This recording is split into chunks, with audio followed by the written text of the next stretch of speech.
নামাজ পড়ে না, মুসলমান দাবি করে থাকে। আল্লাহ ওরা তো আসলে মুসলমান নয়, ওরা বোঝে না, না বুঝে মুসলমান দাবি করে। আল্লাহ তোমার হুকুম মেনে মুসলমান হওয়ার মতো তার বিধান করো। আল্লাহ তাআলা তুমি যেই গুণ বলেছো সেই গুণ করে মুসলমান হতে পারে সেই তো বিধান করো। আল্লাহ মুসলমান হয়ে মৃত্যুবরণ করতে পারে সেই তো বিধান করো। আল্লাহ ঈমান নিয়ে মৃত্যুবরণ করতে পারে সেই তো বিধান করো। আল্লাহ শিরক বিদআত মুক্ত ইবাদত করতে পারে সেই তো বিধান করো। আল্লাহ খাস করে আমরা এখানে যারা বসছি আমাদের সবাইকে তুমি মাফ করে দাও। আল্লাহ আমাদের ভিতরে কারো যদি কোনো সমস্যা থাকে সমস্যাকে সমাধান করে দাও। আল্লাহ খাস করে সিটি গ্রুপকে তুমি কবুল মঞ্জুর করে দাও।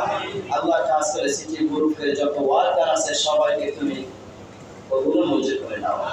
আল্লাহ তুমি হাজার হাজার মানুষের রিজিকের ব্যবস্থা করেছো, যেই তোমার বান্দার প্রচেষ্টায় আল্লাহ তুমি সেই বান্দা তোমার বান্দাকে আল্লাহ সিটি গ্রুপের মালিক চেয়ারম্যান স্যারকে মাফ করে দাও। ওয়া আখিরু দাওয়ানা আলহামদুলিল্লাহি রাব্বিল আলামিন। আসসালামু আলাইকুম ওয়া রাহমাতুল্লাহি ওয়া বারাকাতুহু।